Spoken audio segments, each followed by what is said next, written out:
Maintenant, on va parler des types de mélange.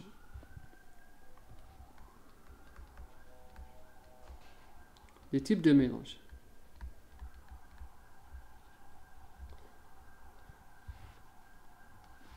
Pour le corps pur, il n'y a pas en principe un seul type. Le corps pur, c'est la substance. Maintenant, pour le mélange, on peut différencier entre un mélange homogène et un mélange hétérogène.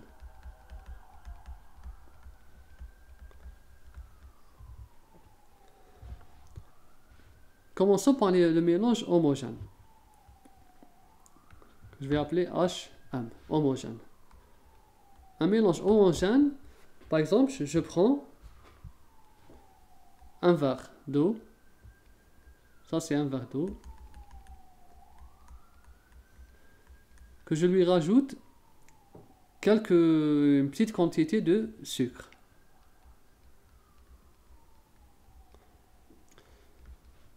Je mets le sucre dans l'eau et j'agite bien. Ensuite, j'aurai ça. Le verre d'eau, comme ça. Si une personne vient et ne sait pas qu'on a mis du sucre, elle ne va pas s'apercevoir. Pourquoi? Parce qu'on obtient un mélange uniforme. Uniforme ou bien homogène, comme on vient de le définir. Un mélange homogène, c'est une matière composée de plusieurs substances pures, 2 ou plus, mais dont le résultat n'est pas observable. On ne peut pas observer, on ne peut pas remarquer que le mélange est composé de plusieurs substances parce que c'est uniforme. C'est difficile de distinguer entre une substance pure et un mélange homogène. Pour un mélange hétérogène, le mélange hétérogène, c'est différent. Si on prend le même verre d'eau, voici le verre d'eau, et je lui rajoute, par exemple, je vais rajouter un peu de sable. Juste un peu de sable. Du sable. Là, normalement, j'aurais... Bon, l'eau était limpide. D'accord? C'est de l'eau. Là, ça va être un peu trouble. Ça va être un peu trouble. Et si un témoin vient, il va regarder ce verre d'eau, il va remarquer que l'eau n'est pas pure.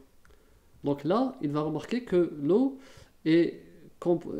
contient d'autres substances. Donc, ici, le mélange n'est pas homogène. Ici, non homogène. C'est un mélange non homogène. On peut le remarquer à l'œil, comme ça, non homogène. Ou bien hétérogène, comme on vient de le définir. Donc, voici la différence entre un mélange homogène et un mélange hétérogène. C'est que le mélange homogène, c'est un mélange uniforme. On ne peut pas remarquer qu'il y a plusieurs substances dans cette matière. L'hétérogène, on peut le remarquer. Maintenant, y a-t-il un moyen de séparer les mélanges? Peut-on, la question qu'on se pose, peut-on séparer des mélanges? Peu importe, un mélange homogène ou bien hétérogène. Des mélanges, la réponse, heureusement, oui. On peut séparer des mélanges par des méthodes, généralement, on sépare par des méthodes physiques. Il y en a un tas, méthodes physiques.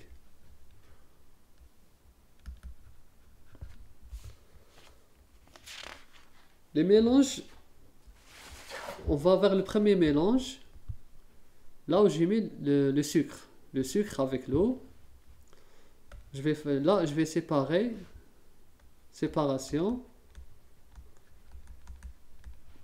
de l'eau plus le sucre. Le mélange homogène, ben voici notre mélange, le voici. C'est un mélange homogène. Je vais juste chauffer. Je vais chauffer pendant une certaine durée. Et vers la fin, après que l'eau s'est évaporée totalement, là, j'aurai un dépôt sur le verre. Ce dépôt, c'est celui du sucre. Donc là, je récupère le sucre. Je récupère le sucre que j'ai mis au départ. Il y en a plein d'autres. Si par exemple j'avais un mélange d'eau plus alcool ou bien éthanol. Là, est-ce que je peux les séparer parce que le mélange est homogène? Oui, je peux séparer par une technique qu'on appelle distillation. Distillation. Et là, je vais récupérer l'eau pure, le corps pur eau, et je vais récupérer le corps pur éthanol. Séparément.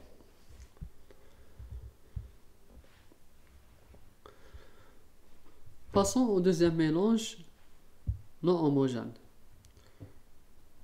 Le mélange eau-sable, qui est trouble.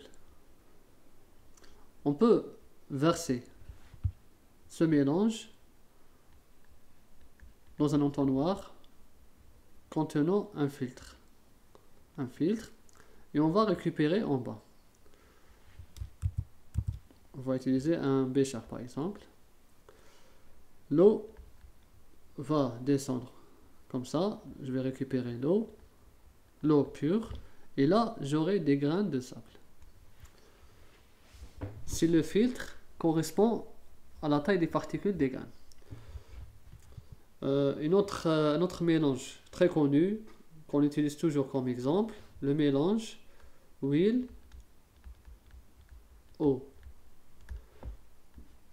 Leur mélange aboutit sur une matière hétérogène.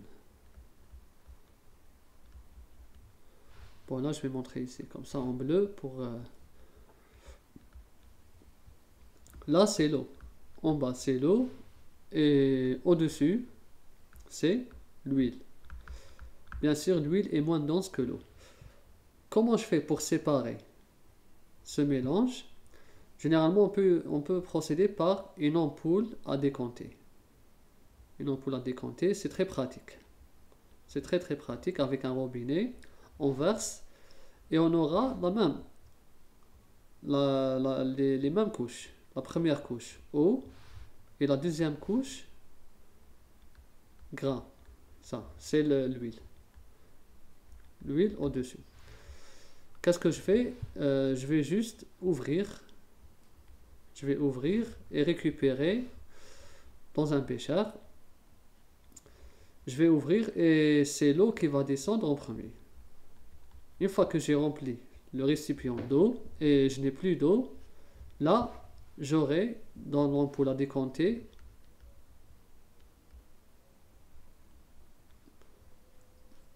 uniquement l'huile. L'huile pure. Là aussi, je vais utiliser un deuxième récipient et je vais ouvrir le robinet.